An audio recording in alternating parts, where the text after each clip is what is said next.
বিএনপির বেলায় দলটাকেও সমান মনোযোগ দিয়ে গুছিয়ে যদি রাজনীতি দিয়ে মোকাবেলা করতে না পারে তাহলে বিএনপির ভবিষ্যৎ খুব ভালো হওয়ার সম্ভাবনা কম। সারা দেশে মানে বিজয়ী বিএনপি পরাজিত জামাতের উপরে আক্রমণ চালিয়েছে, খুন করেছে, বাড়িঘর পুড়িয়েছে, যেসব বললেন এগুলোর বেশিরভাগই ভুয়া। বেশিরভাগই ভুয়া। আমি বলছি গত কয়েকদিনের যত বলতে দেন, শেষ করতে দেন। বেশিরভাগই ভুয়া। বাংলাদেশে নর্মালি প্রতিদিন সামাজিক সন্ত্রাস বলতে যেটা হয় বা পারিবারিক কলহ থেকে যেই অনিষ্ট হয় সেটার সংখ্যাটা অনেক। চায়ের দোকানে 10 টাকার চায়ের বিল দেওয়াকে কেন্দ্র করে দুইজনে কথা কাটাকাটি থেকে মারামারি হয়ে খুনোখুনি হওয়ার দেশ বাংলাদেশ। এইখানে একই ফ্যামিলিতে দুই ভাই দুইজন দুই দল করে এবং এটা নিয়ে ঝগড়া করে কোপাকুপি করে ফেলে ভাইরা। সেই দেশে একটা নির্বাচনের জয় পরাজয়ের পরে অতীতে এই দেশে যা আমরা দেখতাম সেই তুলনায় এইবার কিছুই হয়নি। তবে তারপরও যেটুকু হয়েছে সেটুকুও নিন্দাযোগ্য এবং না হওয়া ভালো ছিল। কিছুই যে হয়নি সেটার পেছনে এই বিজয়ী দলের সহনশীলতা অনেকখানি কাজ করেছে। যেমন বিজয় মিছিল করেনি বিজয়ী দল, তার পরিবর্তে মসজিদে দোয়া মোনাজাতের প্রোগ্রাম দিয়েছে। তারপরও যেটুকু হয়েছে সেটাও যাতে না হয়, তারেক রহমান যখন এখন প্রধানমন্ত্রী, তিনি যখন দলের প্রধান হিসেবে দেখা করতে গেলেন জামায়াতের প্রধানের দলে এবং এনসিপির প্রধানের বাড়িতে গেলেন, তারা এই বিষয়টা তুলে ধরলেন। তিনি বললেন আমরা চেষ্টা করছি এটা আরও কীভাবে কমানো যায় এবং অনেকে বহিষ্কারও করেছে। এইটা বলল সন্ধ্যায়, পরের দিন তারা দেয় বিক্ষোভ। এটা যায়? এটা কি কোনো আচরণ হতে পারে যে ভাবি প্রধানমন্ত্রী যিনি ব্রুট মেজরিটি পেয়েছেন তিনি দেখা করতে গেলেন, আলোচনাও হলো, বললে তার কাছে প্রসঙ্গ তুললো, তিনি বললেন আমরা চেষ্টা করেছি, আমি আরও চেষ্টা করছি, পরের দিন বিক্ষোভ করে তারা গেল। এইটা কথায় কথায় এই এক্সাজারেশন কি বলে, আমাদের 53টা সিটে জয় পরাজয় হয়েছে 5000 ব্যবধানে। নেমে আসলো তারপর না, আমাদের 31টা সিটে জয় পরাজয় হয়েছে 5000 ব্যবধানে এবং এটা নিয়ে কারচুপি হয়েছে, কারসাজি হয়েছে, আমরা আইনি লড়াইয়ে যাব। রিয়ালিটি হচ্ছে টোটালি 21টা আসনে 5000-এর কমে জয় পরাজয় ব্যবধান, 21টা আসনে 21টা। আজকে আপনি গুগলে সার্চ দিয়ে দেখেন, যে কোনো পত্রিকায় পাবেন 21টা। সেই 21টার রেজাল্ট কি হয়েছে জানেন? 21টার মধ্যে 12টায় হেরেছে বিএনপি। 5000-এর কম ব্যবধানে যে জয় পরাজয়, যে হার্ড কন্টেস্ট, তার মধ্যে 21টার মধ্যে 5টা হেরেছে বিএনপি, 12টা হেরেছে বিএনপি, 5টা হেরেছে মাত্র জামাত। এনসিপি হেরেছে একটায়, খেলাপথ একটায়, অন্যান্য স্বতন্ত্র একটায়, এলডিপি একটায়, এরকম হয়েছে। বরং 2টা আসনে এরকম হয়েছে, সিরাজগঞ্জে জামাতের রফিকুল ইসলাম সাহেব আর মাদারীপুরে একজন, যেখানে কেন্দ্রের ভোট গণনায় বিএনপি জিতে গেছে। বিএনপির নেতাকর্মীরা উল্লাস করা শুরু করেছে। তারপর আসলো পোস্টাল ব্যালট গণনা দেখায় বিএনপি পায় 800 আর জামাত পায় 2500-এর উপরে। সেটা দিয়ে যেহেতু কম ব্যবধান ছিল, দুই জায়গায় জামাতের প্রার্থী একজন, জোটের প্রার্থী একজন জিতে গেল।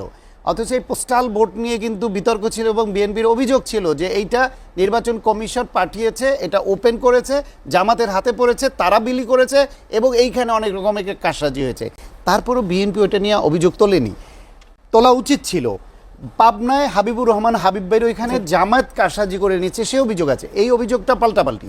এবার আক্রমণের কথায় আসি। নির্বাচনের দিন খুলনায় মহানগর বিএনপির দপ্তর সম্পাদক কেন্দ্রে যাওয়ার পরে দেখে জামায়াতের নেতারা ভেতরে প্রচার করছে, কেন্দ্রের ভেতরে তাদের প্রচার করছে।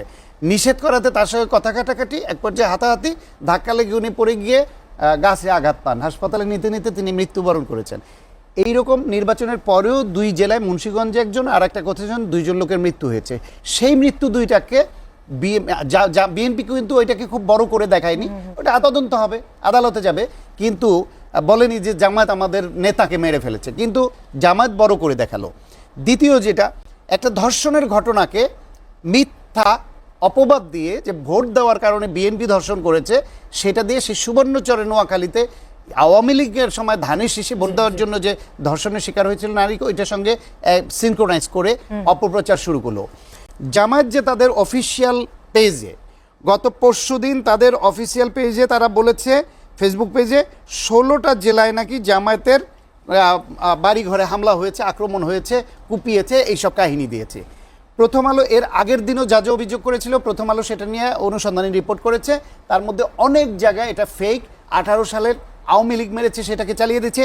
এই 16টার মধ্যে প্রথম আলো গিয়ে সেখানে জিজ্ঞেস করেছে সব জায়গায় স্থানীয় প্রতিনিধি, তারপরে ওসিকে জিজ্ঞেস করেছে, এসপিকে জিজ্ঞেস করেছে, ফাইনালি ওই এলাকার জামায়াতের দায়িত্বশীল নেতাকে জিজ্ঞেস করেছে।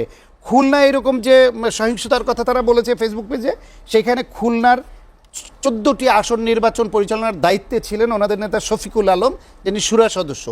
তাকে জিজ্ঞেস করেছে এই ঘটনায়, তিনি বলছেন এই এলাকায় এমন কোনো ঘটনা ঘটেছে, সংঘর্ষ ঘটেছে বলে আমার জানা নাই এখন পর্যন্ত।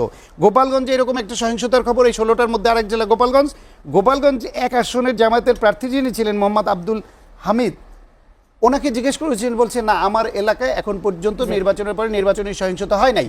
কেন্দ্রীয়ভাবে সিদ্ধান্ত এটা কেন করলো শেষ করি সংক্ষেপে, করলো এই জন্য যে এই যে জিনিসগুলো তারা তাদের মেইন ওয়েব পেজে, অফিসিয়াল পেজে রেখে দিল, এটা অভিযোগনামা আকারে, লোকালি ঘটে নাই, লোকাল নেতারা না করছে, পত্রিকায় রিপোর্ট হচ্ছে, কিন্তু এইগুলাই হিউম্যান রাইটস ভায়োলেশনে ইলেকশন পরবর্তী সহিংসতা হিসেবে তারা বিশ্ববাসীর কাছে উপস্থাপন করবে, একসময় বই করবে, প্রচার চালাবে, কিন্তু এটা যে মিথ্যা, এটা যে বানোয়াট সেটি স্বীকার করবে না। নির্বাচনের আগে যেরকম সততার নাম বলে ধর্মের নাম বলে সবচেয়ে বড় দুর্নীতিটা করেছে, টাকা দিয়ে মানুষের কাছ থেকে 5 বছরের জন্য রায় কিনতে চেয়েছে, এরকম দুর্নীতি করেছে, এখনো তারা এরকম মিথ্যা আশ্রয় দিচ্ছে। সুতরাং সহনশীলতা, সহাবস্থান, বিএনপিরও ভুল করলে ধরিয়ে দিতে হবে, নিজেরাও মিথ্যা কমাতে হবে। এখনো পর্যন্ত ভালো উদ্দেশ্য নিয়ে ভালো হচ্ছে, এটা আমি বিশ্বাস রাখতে চাই এবং আমার তাই মনে হচ্ছে।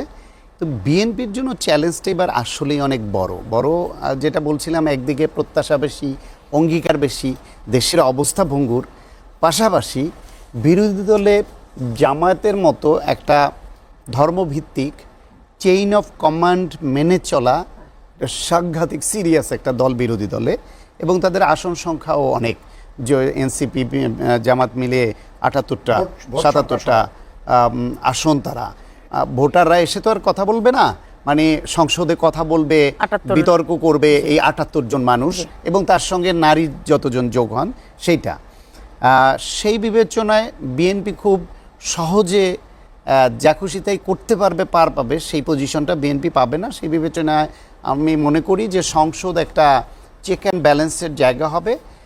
ছায়া মন্ত্রী পরিষদ করবে বলছে জামায়াত ইসলাম, এনসিপি, এটাও খুব ভালো একটা উদ্যোগ, সেই হিসেবে এটা করা। পাশাপাশি বিএনপিকে মাথায় রাখতে হবে যে শুধু মন্ত্রী পরিষদ দিয়ে দেশ চালিয়ে মানুষকে একটু স্বাচ্ছন্দ্য দেওয়ার চেষ্টা তো করবেই, তারপরও বাংলাদেশে এত সংকটের দেশে যারা সরকার চালায় তারা 5 বছরের মাথায় গিয়ে খুব পপুলার হয়ে যায়, সব ক্ষেত্রে এমন নয়।